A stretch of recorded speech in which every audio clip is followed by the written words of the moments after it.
नमस्कार।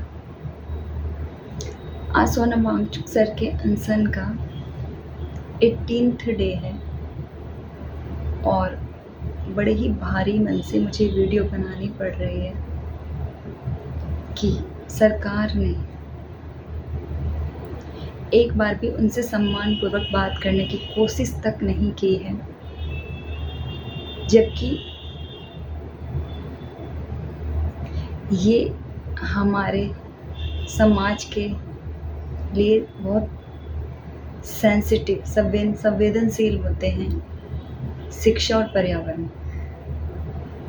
शिक्षा जो कि सभी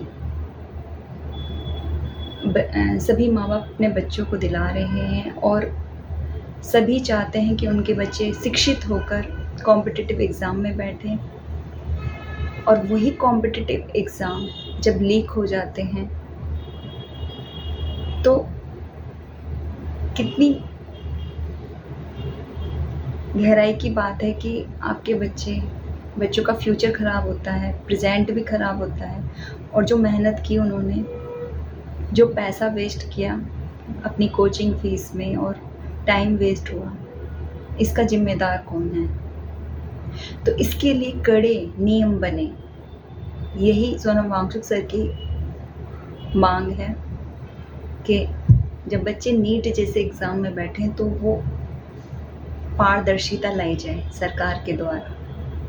दूसरा मुद्दा है उनका पर्यावरण, जो कि वो जिस स्टेट से आते हैं लद्दाख, क्योंकि लद्दाख को एक हम बर्फीला रेगिस्तान के रूप में जानते हैं। वहाँ ग्लेशियर हैं, वहाँ की संस्कृति है जिसको कोई भी सुरक्षा कवच प्रदान नहीं है।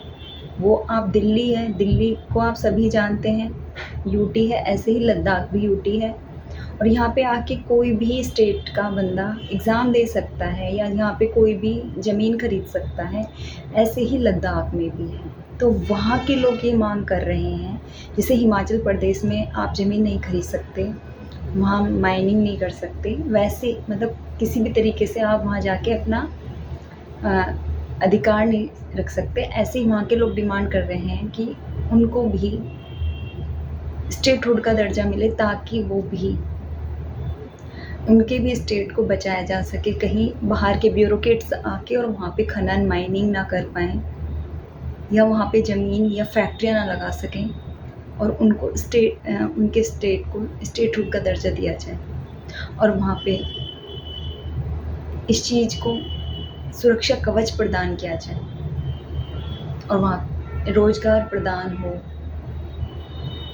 वहाँ की जो आबादी बहुत कम है, 3 लाख अराउंड है, तो वहाँ बाहर से लोग आके अपनी चलाएं, ये सही बात नहीं है।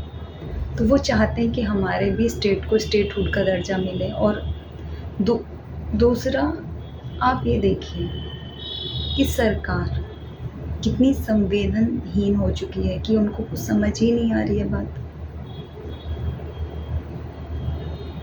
ये इंडिया है और यहाँ पे राजा राम मोहन राय जैसे लोग जिन्होंने कुरीतियों के खिलाफ और ज्योतिबा फूले जैसे लोग हुए हैं,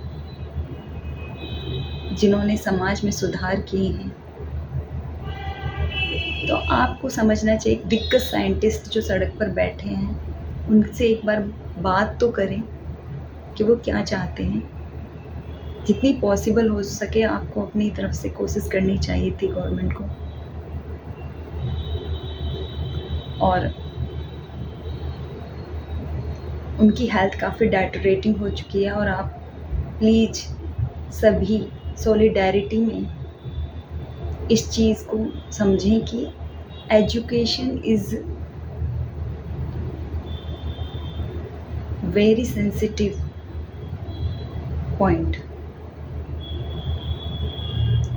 जिसके लिए रिफॉर्मेशन ज़रूरी है और इसको काफ़ी गहराई से समझने की ज़रूरत है कि आपके बच्चे या तो कॉम्पिटिटिव एग्ज़ाम देंगे या दे रहे हैं, जिनमें बहुत ही कड़े रूल बनने चाहिए। और एक व्यक्ति उस चीज़ के लिए लड़ रहा है तो हमें उसका साथ देना चाहिए। यही मेरी आपसे निवेदन है कि वो 20 तारीख को अगर संसद जा रहे हैं तो हमें उनका साथ देना चाहिए, उनके साथ खड़े होना चाहिए, हर उस सही चीज़ के लिए साथ खड़ा होना चाहिए जो हमारे देश में के कुछ लोग इन मुद्दों के लिए जागरूकता अभियान फैलाते हैं। अगर मैंने थोड़ी सी कोशिश की हो आपको जागरूक करने की, तो आप प्लीज़ उनका साथ दें। Thank you.